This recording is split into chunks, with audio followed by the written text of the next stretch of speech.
Hello সবাইকে, সবাই কেমন আছেন? আমি জুনায়েদুল ফাহিম টেক থেকে বলছি। তো আজকে আমি আপনাদেরকে দেখাতে যাচ্ছি যে Adobe Illustrator কিছু বেসিক টুলস যেগুলা ব্যবহার করে আপনারা সহজেই কিছু ডিজাইন ক্রিয়েট করতে পারবেন।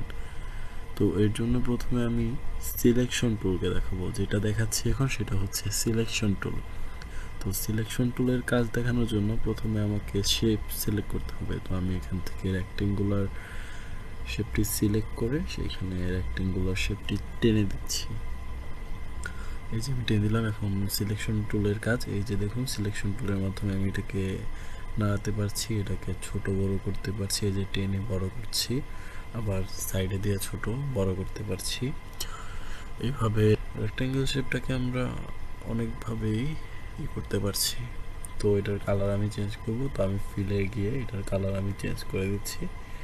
তো এটার কালার আমি লাল করে দিচ্ছি। তো আপনারা দেখতে পাচ্ছেন যে রেক্টেঙ্গুলার শেপটি লাল হয়ে গিয়েছে। তো আমি এটার স্ট্রোক কালার চেঞ্জ করতে যাচ্ছি। এখানে দেখতে পাচ্ছেন কালো একটি বর্ডার।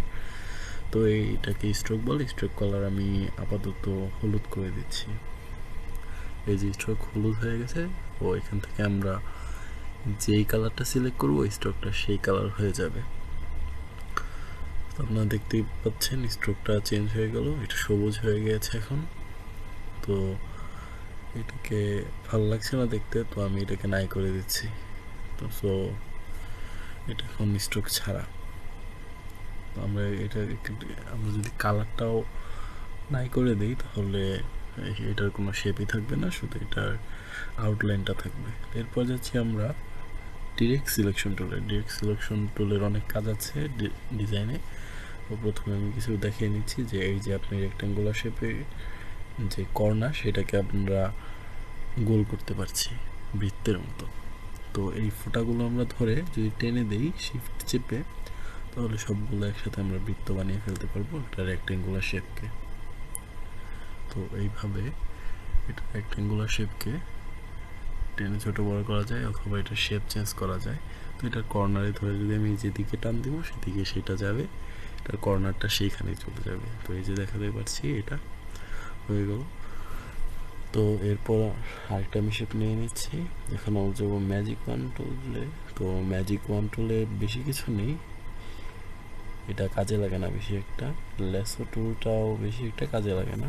তো সিলেকশন টুলটা, তো আমরা এটা একটা পরিচিত টুলস যে পেন টুল। এই পেন টুলটা আমরা এখন দেখব যে পেন টুল দিয়ে আমরা কীভাবে একটা শেপ ক্রিয়েট করতে পারি। তো এই যে দেখুন পেন টুলের মাধ্যমে আমি একটা রেক্টেঙ্গল শেপ ক্রিয়েট করে ফেলেছি। তো এখানে অ্যাঙ্কর পয়েন্ট, এই পেন টুলের মধ্যেই যে add anchor point tool, anchor পয়েন্টের মাধ্যমে আমরা এটার মধ্যে পয়েন্টার বসাতে পারি যাতে এটাকে টেনে ছোট বড় করা যায়, সেটা পরে দেখাবো আপনাদেরকে। তো দেখুন আমরা পেন টুলের মাধ্যমে যে কোনো শেপ ক্রিয়েট করতে পারছি। এখানে আমি টেনে দেখাচ্ছি আপনাদেরকে। তো এই যে দেখতেই পাচ্ছেন আপনারা আমি নতুন শেপ ক্রিয়েট করেছি। তো এটা হচ্ছে অ্যাঙ্কর পয়েন্ট টুল। এটার মাধ্যমে আমরা অনেক শেপ কি করতে পারি। এই যে আমরা এটা শেপকে বদলে দিতে পারছি অ্যাঙ্কর পয়েন্ট টুলের মাধ্যমে। মানে এটা বিজনেস কার্ড ডিজাইনে বেশি কাজে লাগে। আপনারা দেখবেন আমি যখন বিজনেস কার্ড ডিজাইনের টিউটোরিয়ালটি দেখাবো আপনাদেরকে। তো এটা হচ্ছে আরেকটি টুল পেন টুলের মতোই, যার মাধ্যমে আমরা মানে গোলাকার যে কোনো বস্তুর শেপ চেঞ্জ করতে পারি। তো দুইটার কাজ মোটামুটি সেম। তো এখন আমি দেখাবো টাইপ টুলের কাজ। এটা দিয়ে আমরা যে কোনো কিছু লিখতে পারি। আমাদের লেখার প্রয়োজন হয় অনেক সময় অনেক লোগোতে বা বিজনেস কার্ডে। তো আমরা এটাতে লিখতে পারবো সাবস্ক্রাইব টু জুনায়েদুল ফাহিম টেক। তো অবশ্যই আমরা যেহেতু তো কষ্ট করছি, তো আপনারা আমাদের চ্যানেলটাকে সাবস্ক্রাইব করে দিবেন, অ্যান্ড লাইক শেয়ার কমেন্ট এগুলো তো আছেই।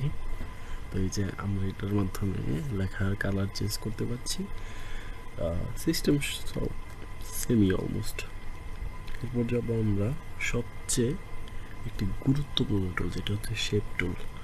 তো এটার মধ্যে অনেক রকম জিনিস আছে, যে রেক্টেঙ্গেল আছে, কর্নার করা রেক্টেঙ্গেল আছে, ইলিপস টুল যেটাকে বৃত্ত বলি আমরা, সেটাকে বলা হচ্ছে ইলিপস টুল। তো এখানে আরও আছে প্লাইগো টুল, মানে এটা কয়টা ভুজ এটা 6টা ভুজ আছে এটার মধ্যে, আই হোপ 6টা, হ্যাঁ 6টা ভুজ আছে। এটা স্টার এবং এটা হচ্ছে ফ্লেয়ার। তো বেশিরভাগ ইউজ হয় রেক্ট্যাঙ্গেল আর বৃত্তটা, আর যে ষড়ভুজেরটা তো অন্য কোনোগুলো বেশি একটা ইউজ হয় না। তো এগুলো আমি দেখাচ্ছি না আপনাদেরকে, তো আমি এগুলো কালার চেঞ্জ করে দেখাই, তাহলে আপনারা বুঝতে পারবেন ভালো করে। তো দেখুন আমি এটার কালার চেঞ্জ করে দিলাম, এটার কালার সবুজ দিয়ে দিচ্ছি, বৃত্তটার কালার আমি চেঞ্জ করে দিব, এখন লাল করে দিচ্ছি। তো এটার কালার চেঞ্জ করা যায় না, এটা আমি বাদ দিয়ে দিচ্ছি, কারণ এটা আপনি বুঝবেন না এখন, তো এটা অ্যাডভান্স লেভেলের, এটা আমি কালার চেঞ্জ করে দিলাম। তো আপনারা দেখতে পাচ্ছেন সবগুলোর কালার চেঞ্জ হয়ে গেল। তো এইগুলাই মোটামুটি শেপ টুলের কাজ, যে আমরা যে কোনো শেপ নিতে পারবো, এইটাই। এরপর আসছে পেইন্ট ব্রাশ টুল। এটার মধ্যে আমরা যে কোনো কিছু আঁকতে পারবো আমাদের মাউস কার্সর ব্যবহার করে। তো আপনারা দেখতে পাচ্ছেন যে আমি একটা আঁকছি, এমনি এগুলো কোনো কিছু আঁকছি না, বাট দেখাচ্ছি শুধু যে কিভাবে হয় ব্যাপারটা। তো এখান থেকে আপনারা অন্য যে কোনো স্টাইল সিলেক্ট করতে পারেন, যেমন আমি আমাদের মানে শেপ ছোট বড় করতে পারেন লেখার, যে এখন অন্যরকম একটা কালি বের হচ্ছে, তো আমরা এটাকে সবটাকে সিলেক্ট করে ব্যাক স্পেসে চাপ দিয়ে ডিলিট করে দিচ্ছি। এরপর সবচেয়ে ভালো টুল যেটা হচ্ছে, এটা হচ্ছে শেপ মেকিং টুল। এটার মাধ্যমে আমরা যে কোনো শেপ বানাতে পারবো। যেমন আপনাদেরকে দেখাচ্ছি যে এটা কিন্তু কালার চেঞ্জ করবো আমরা, এটা শেপ মেকিং টুল। তো এই যে গোল হয়ে গেল শেপ মেকিং টুলের মাধ্যমে, যে কোনো বৃত্ত বানাতে পারছি আমরা, চতুর্ভুজ বানাতে পারছি। মানে এটা অবশ্য কাজে লাগে না মতো, তো উই ক্যান স্কিপ দিস, এটা তো কাজে লাগে না।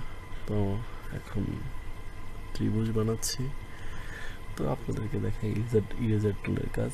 তো ইরেজার টুলের মাধ্যমে আমরা এগুলোকে মুছতে পারি। তো এইটুকুই ইরেজার টুলের কাজ। আর জুম আউট জুম ইন করার জন্য আমরা এই টুলটা ব্যবহার করে থাকি। তো এই চিহ্নটা দেখলে আপনারা বুঝবেন এটা জুম ইন জুম আউট।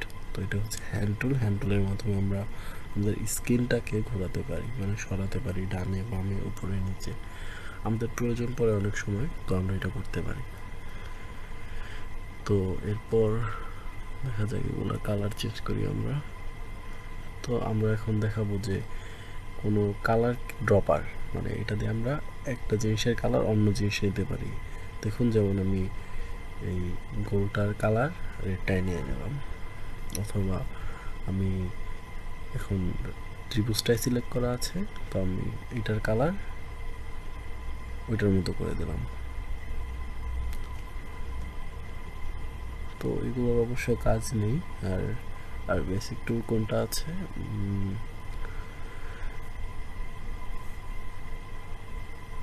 এখানে দেখতে পাচ্ছেন আপনারা যে আর বেসিক টুল বেশি বাকি নেই, তো আমি এগুলোকে ডিলিট করে দিচ্ছি। অলমোস্ট সব দেখানো শেষ।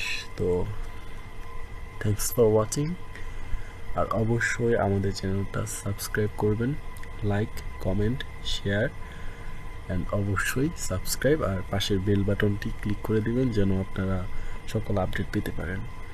আর আমাদের অন্যান্য ভিডিও দেখবেন এবং সেগুলো তো like comment share and subscribe করবেন। Thanks for watching, bye by.